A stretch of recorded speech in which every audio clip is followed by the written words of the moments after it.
Welcome, Seeker. I am the Ghost King, and I guide those who wander into the shadowed corners of the natural world. I am glad you found your way here. We are often told that we are alone in our grief, that the rituals we perform for our dead are uniquely human. But is that true? Do animals bury their dead like us? The answer, Seeker, is far more complex and haunting than you might imagine. It's a truth that whispers through the rustling leaves and echoes across the silent savanna. Stay with me on this journey, and I will share with you a story of an elephant vigil that forever changed the heart of a seasoned researcher. And I will tell you of a mother who refused to let go, carrying her lost child on a tour of grief that spanned 17 days and 1,000 miles. These are not mere behaviors. They are stories etched into the very soul of the wild. This is why you must pay attention to animal grief. They mourn, they cover, they remember. Here are 5 wild ways nature says goodbye. Number 5, the corvids. Crows, ravens, magpies, the dark feathered sentinels of our skies. When one of their own falls, something extraordinary happens. They don't just fly away, they gather from rooftops, from power lines, from distant woods. They descend. Imagine this, Seeker, a quiet suburban street, the world humming along, and then silence. A single crow lies still on the asphalt. Within minutes, a silent congregation forms. They stand in a circle, their sharp eyes fixed on their fallen kin. This isn't chaos, it's a vigil. Researchers like Dr. Kaylee Swift have documented these crow funerals for years. They observe, they call out in specific, subdued tones, and they learn. They are memorizing the place, the potential threat, the face of the human who may have been nearby. It is a gathering of grief, yes, but also of intelligence. A shared lesson in mortality. Sometimes they will gently nudge the body, or even place a twig or a leaf upon it. A simple, profound gesture. They gather, they guard, they remember. Number 4 takes us from the open sky to the hidden world beneath our feet. Here in the sprawling dark cities of the ants, death is not met with ceremony, but with a chilling efficiency that ensures the survival of the colony. Meet the undertaker ants. When an ant dies, its body begins to release a specific chemical signature, oleic acid. To the living, this scent is an urgent, unambiguous signal. I am dead. I am a source of disease. Within hours, specialized workers, the necrophoric ants, are dispatched. Their one and only job is to manage the colony's dead. They carry their fallen sister away from the bustling nurseries and food stores to a designated chamber, a graveyard, or a refuse pile. It is a grim but vital ritual of disease control. Scientists have even tested this, Seeker. They've coated a perfectly healthy living ant with oleic acid. The result is immediate and startling. Her own sisters, ignoring her living struggles, will treat her as dead, dragging her inexorably to the tomb. It is a stark reminder that in some corners of nature, the needs of the many are absolute, enforced by a chemical decree. At number 3, we find a creature that has turned burial into an art of creation. The burying beetle. These are nature's literal undertakers, but their work is not about endings. It is about beginnings. When a pair of these remarkable beetles discovers a small carcass, a mouse, a shrew, a fledgling bird, a frantic, beautiful process begins. They are literal pros. Working together, the male and female toil through the night, excavating the soil from beneath the body until it sinks into its own grave. Once interred, they meticulously prepare it stripping it of fur or feathers and coating it with secretions that fight off bacteria and mold, preserving it. They are not just burying the dead, they are building a larder, a nursery.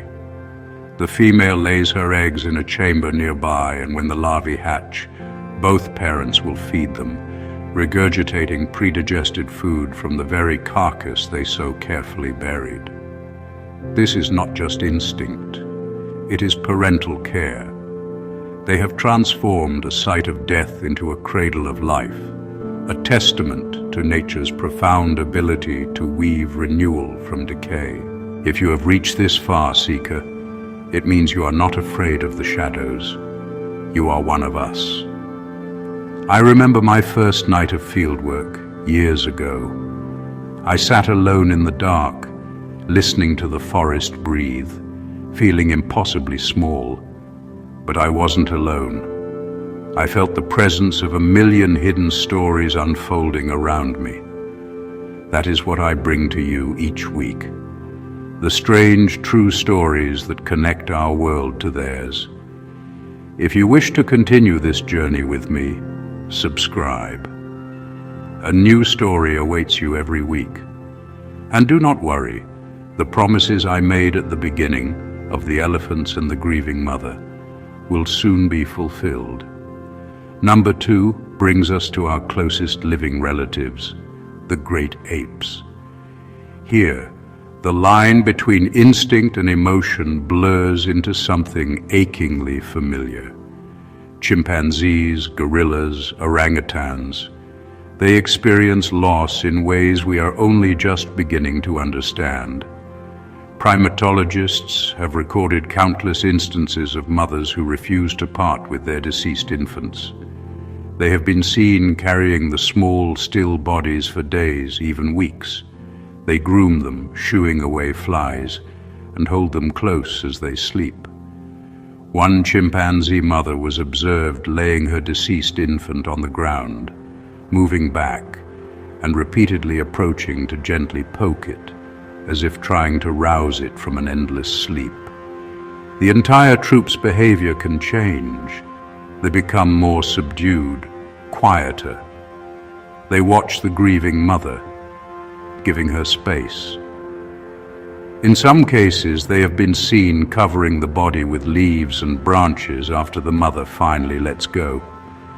This isn't about disease control or creating a food source. This is about grief and time. It is the slow, painful process of accepting a loss that is too profound to immediately comprehend.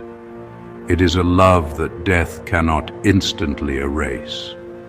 And now, Seeker, we arrive at number 1. The great titans of the savannah, the classic mourners of the animal kingdom, elephants. Their relationship with death is legendary, a profound and spiritual connection that has humbled scientists and observers for centuries. Elephants remember. When a herd encounters the bones of a deceased elephant, any elephant, not just one of their own, they will stop. The great matriarch leads a silent procession.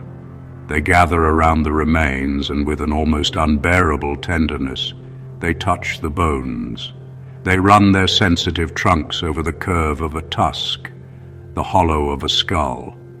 They will sometimes pick up the bones, hold them, and pass them amongst themselves. Then they gently cover the bones with soil and leaves, a quiet burial. They linger, sometimes for hours, in a silent, communal vigil. This profound connection to the lost is not confined to the land. Remember the mother I spoke of? In the summer of 2018, an orca named Tahlequah, known to researchers as J35, gave birth to a calf. It lived for less than an hour. But she did not let it sink into the cold, dark depths. For 17 days she carried her child. For 17 days she pushed its body through the waves, balancing it on her head, refusing to let it go. Her family, her pod, swam with her, protecting her, bringing her food. The world watched as she undertook this tour of grief, a 1,000-mile journey of mourning.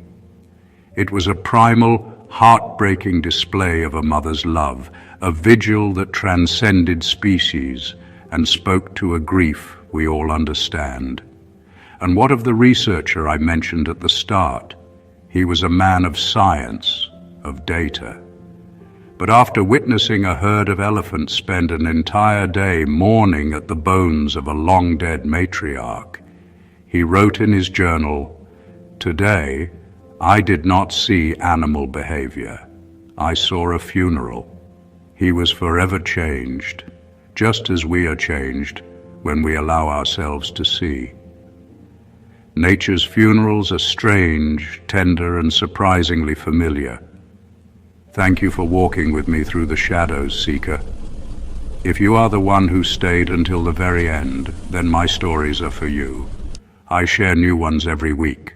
Subscribe and continue this journey with me. Now, I leave you with a question. Which of these rituals felt most human to you? Let me know in the comments below.